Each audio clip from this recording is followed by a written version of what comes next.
Hey everyone, and welcome to the channel. So today we're going to take a look at the latest generation for the BMW Z4. This is the sDrive M40i. Huge shout out to Hendrick BMW Northlake for providing the sports car for me today. Check out their website, that link is down in the description. So the Z4 that you see behind me is finished off in black sapphire metallic, and we'll go over the MSRP later in today's video once we go over all the features to see if this is justifiable for the MSRP. But we're going to start off with what powers this M40i. Underneath the hood is the 3-liter inline 6-cylinder turbocharged engine that's paired to the 8-speed automatic transmission. This pumps out 382 horsepower, 369 pound-feet of torque. That power sent to the rear wheels. This weighs in right around 3,400 pounds. It'll do 0 to 60 in just under 4 seconds with a top speed of 155 miles an hour. And it has a fuel capacity of 13.7 gallons. You'll expect to see around 22 miles per gallon in the city, 29 out on the highway. This also has a wheelbase of 97.2 inches. Its overall length is 170.7. It has a width of 73.4 and a height of 51.4 inches. And now as we move on to the exterior styling for this Z4, let's start off with the grille, which has a kidney design to it, a little bit more stretched and narrow compared to some of the other BMW models, but it has a nice design to it, pretty much body colored, being finished off in the gloss black. Plenty of cutouts in that mesh provide a lot of cooling along with the lower mesh. There's also forward-facing sensors. A lot of nice lines running throughout the front end to give it more of that sporty appearance, and it has more functional vents on each side. So you're getting a lot of airflow to that turbocharged engine. Really nice lines run down both sides of the hood as well. And this even has LED headlights, DRLs, and turn signals. The headlights actually work their way to the side of the vehicle slightly. So they stick out a little bit, but they still have a nice design within all of that bodywork. And as we move on to the side now, this has a set of 19-inch wheels finished off in gloss black with the red M brakes just behind them. This also has the M50 years badge. You'll see that on the center caps. It's also up front too, which is a nice subtle touch. And then the lines on the side are very nice. I love this trim piece just behind the front tires. Has some nice grooves to it, with the lines that extend off of it, especially going to the door handle there. And I really like how this looks with the top down and then with the top up, everything pretty much being blacked out. It gives it that coupe-like design, but it still retains a nice look with the top down. So BMW did a really good job. And then for the rear, you can see this integrated spoiler in the trunk lid along with the M40i badge. This has a backup camera with all the parking sensors. There's a little bit of a dark gray trim for that lower diffuser. With the dual exhaust on both sides, reverse light is also right in the middle. So with the exterior wrapped up, let's listen to this M40i because it does have remote start. All I need to do is triple tap on the lock button and this will come to life. And then you can shut it off just by triple tapping on that button again. So that's a nice feature to have. You can also release the trunk from the key fob if you'd like to, or you can use the hidden button just to the left of the backup camera. Now this is not power operated, so you do have to open it up.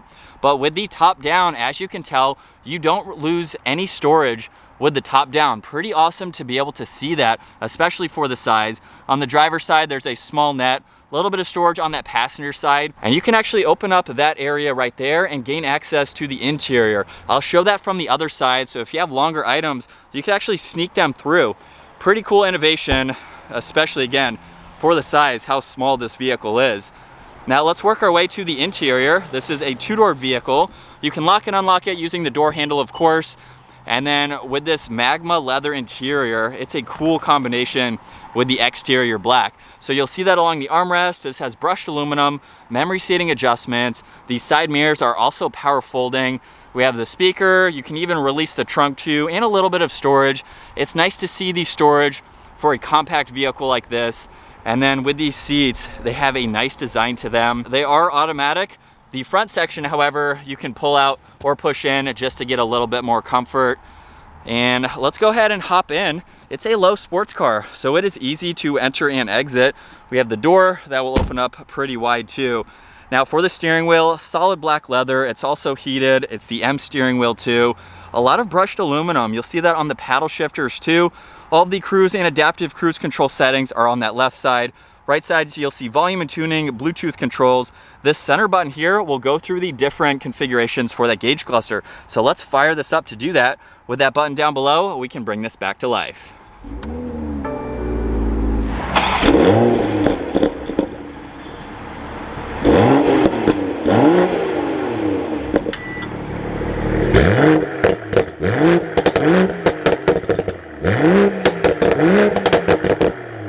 you'll see on the massive digital gauge cluster, on the left side is the fuel along with miles per hour, right side is the engine temperature and the tach. Currently the map is right in the middle, which is always helpful to have. And then you can also go through some more information within that tach using these buttons over on the top of the turn signal stock. So currently you can see the mileage along with some data information. You can also pull up live readouts for horsepower and torque. So if I give that some gas, you can see those adjust, which is pretty neat to see. There's a G-force meter along with the radio. You can even pull up what the vehicle is in as far as the driving mode and what gear it's in. There's a live readout for MPG, and we're back to there. So it's nice to have all that right in the middle. And then over on the left side, you'll see all the headlight adjustments along with the dimmer switches for the gauges. There is a little bit of storage space just underneath that where you could place some items if you need to. This does have a heads-up display as well. Don't know if you can see it, but it shows miles per hour and the speed limit sign at the moment. And then right in the middle is the normal infotainment system where you have the home screen here. You can go through a lot of this information just depending on what you'd like to see with the news. You have your data, all of that information. And on this left side, these are all presets, so you can quickly get to your media. If I click on home, we can go back. You can go through the navigation so you can see all of that in full screen. If I go into car now, you have a lot more info to go through, and you can use all of these down below to further go through that information. So it's really nice to have, makes it a lot more user friendly. You can go into the driving information and look at your trip data, even pull up these sport displays so you can monitor all of that if you're on the track or you're doing some back mountain road driving. You can look at vehicle status so you can monitor that as well. Go into the different settings so you can go into your climates, your interior lighting, exterior lighting. You have the different drive modes that you can also go into, so sport and eco. And then if I go back, there's also driver profiles, owner's manual. You can even pull up Apple CarPlay and Android Auto along with all these other apps. So just depending on what you need to use, it's a very nice system to have, easily laid out, very easy to go through. There's more brushed aluminum. Right in the middle, you'll notice the climate adjustment screen. So you have the fan speed, temperature on both sides. This even has heated seats and a few other restart controls on each side. And above that screen is a shortcut to the intelligent safety. So you can go through the forward collision, the lane departure, as well as your active blind spot. It's nice to be able to get to those and set them up as needed. Underneath that, there's power and volume for the radio, all of the presets and tuning. There's a Z4 badge on this cover that we can open up, where it reveals a little bit of storage space. There's also a 12 volt and a USB, so you can charge any electronics that you may have. And if I just pull on that, we can easily close it. Now there's all of those controls for that infotainment system. And then for the shifter, the release is on the left side. Pushing it forwards, you'll see the backup camera up here with all the guidelines. Drive will be all the way back. And then the manual setting allows you to use these paddle shifters. Park is on the back side as well, so you will see that go back into park, of course. There's traction control, parking sensors, along with the engine start-stop feature, and then all the different driving modes. So if I push on sport, you will see that adjust in the center gauge cluster. There's a few different settings. There's comfort, and then Eco Pro. There's also an adaptive setting too. So you can push on that and have the vehicle choose what will work best. There's auto hold, along with the electronic parking brake, and then the power top for this Z4. Just by pulling on it up, this will quickly close. I'd say it's about 15 seconds or so. And that is all the way up. You will see the windows go up too. Very, very quick system to have. Pushing on it, of course, it will go back down. There's more brushed aluminum behind that, including the button to open up the center armrest, where you have 2 cup holders, a good amount of space in the middle, and then an auxiliary. So you can charge electronics, place whatever items that you'd like to there. The glove box also has an ample amount of space for all of that information. And then also behind the seats, this is that compartment that I mentioned earlier. If I open up this compartment as well as the one in the back, you can slide through items, which is again very helpful to have. There's even this wind deflector that you can put up if you need to with the top down, and a cargo net, so you can place items behind the seats, which is really nice to have. Now as we set up behind the wheel of this $74,000 BMW Z4, let's talk about that price, $74,000. This is a lot more expensive than its equivalent or its brother, the BMW Supra. I'd say maybe 15 grand more. You can get a Supra, or you used to be able to get a Supra, for around the mid $50,000 range, maybe a little bit higher. Today's market is of course weird, but MSRP $74,000, for the Z4.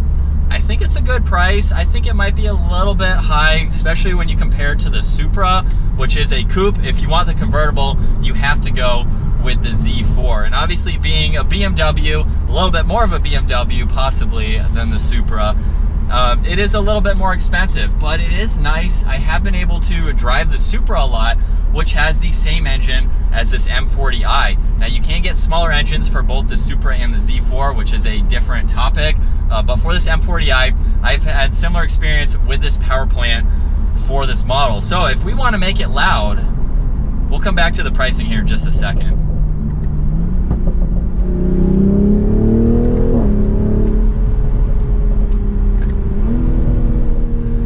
The exhaust really does put a smile on your face. If you want to see a lot of Supra content, check that out, because my brother owned a Supra, essentially kind of the same car if you want to see mods and everything with the same engine. But for the price, I think it's maybe a little bit steep for what it is, but convertibles are usually a little bit more expensive, at least from what I've seen. But you're getting a pretty solid car. You're getting a sports car that is also a convertible. And so we'll come up to some twisty roads here to really see how this performs. But you're not sacrificing a lot to get this convertible, and you still get an ample amount of space to make this a daily driver. And I love everything about it on the interior. I have a lot of experience with BMWs. We don't have the newest technology yet for this Z4, but it gives you everything that you need. And pretty much that's it. We have a nice interior. We have a little bit of interior storage, which I do like to see, especially for a two-door vehicle like this. It's nice that you have somewhere to put small items while you hop into this. And coming around this turn,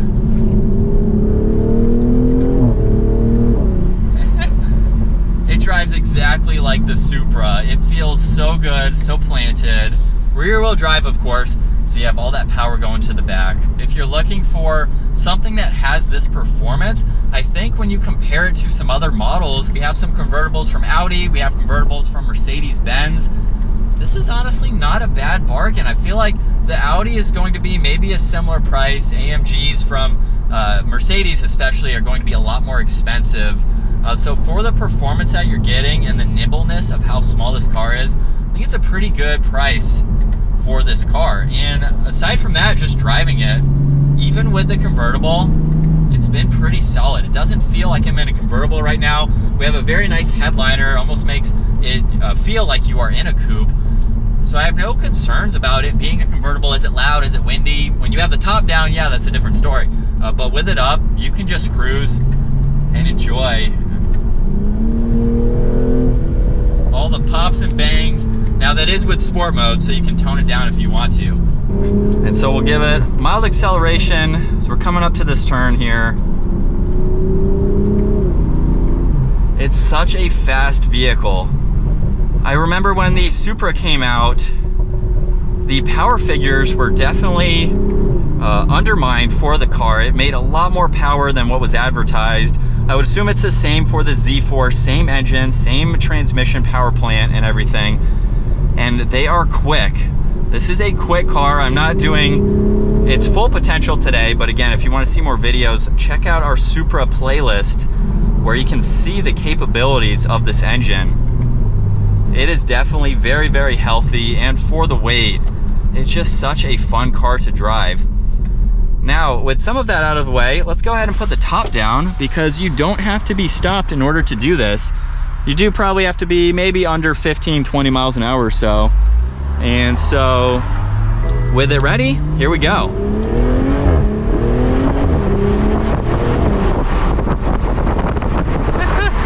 I'm going to put the windows up just for the audio purposes, and hopefully you can hear that exhaust just a little bit more.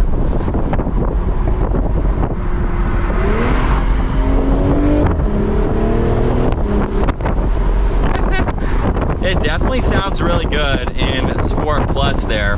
And as far as driving with the top down, it's really what you would expect in any vehicle with the top down. And so windows definitely help, especially for audio today. But with the windows down, you'd get a crosswind, cross breeze going, which is what you would expect if you were in the market for that top-down experience. It is so comfortable right now at the moment.